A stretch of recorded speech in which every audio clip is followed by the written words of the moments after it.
Deputy CM Pawan Kalyan ఇలాకా పిఠాపురం మున్సిపాలిటీలో ఇద్దరు అధికారులు కొట్టుకున్నారు. పిఠాపురం మున్సిపాలిటీ సమావేశంలో municipal commissioner Kanakaraju, DE Bhavani Shankar మధ్య ఆధిపత్య పోరు నడుస్తోంది. సాక్షాత్తు మున్సిపల్ సమావేశంలోనే కౌన్సిలర్ల మధ్య అధికారులు దాడి చేసుకున్నారు. ఒకరిపై ఒకరు మైక్తో కొట్టుకుంటూ కాలర్ పట్టుకుని బూతులు తిట్టుకున్న పరిస్థితి ఏర్పడింది. టీడీపీ కౌన్సిలర్లు అవుట్సోర్సింగ్ ఉద్యోగులకు జీతాలు ఏ విధంగా చెల్లించారని ప్రశ్నించారు. డిఈ ఇంజనీరింగ్ బిల్లులు కొని తప్పుగా పెట్టడంపై అతడిని నిలదీశారు. దీంతో కౌన్సిల్ సమావేశంలో గొడవ మొదలైనట్లు తెలుస్తోంది. ఇద్దరి మధ్య మాటా పెరిగి ఏకంగా ఒకరిని ఒకరు కొట్టుకునేందుకు దారితీసింది. సాధారణంగా మున్సిపల్ సమావేశంలో కౌన్సిలర్లు కొట్టుకోవడం అనేది మామూలు విషయం. కానీ అధికారులు కొట్టుకోవడంతో నియోజకవర్గంలో ఈ సంఘటన చర్చనీయాంశంగా మారింది.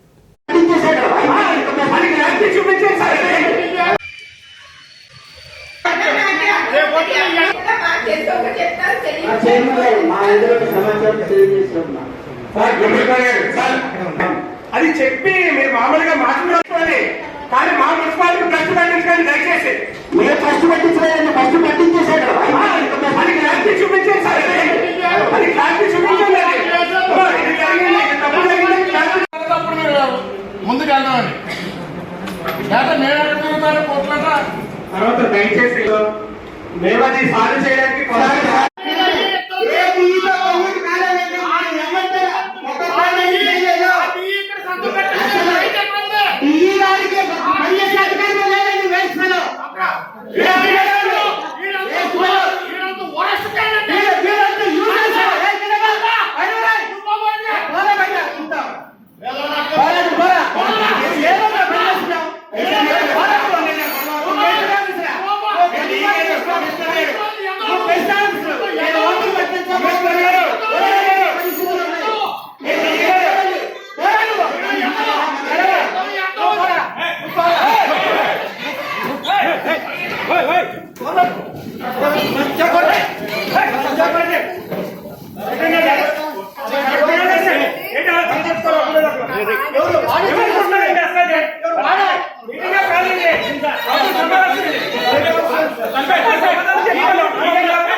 పైన చేసుకోవాలి.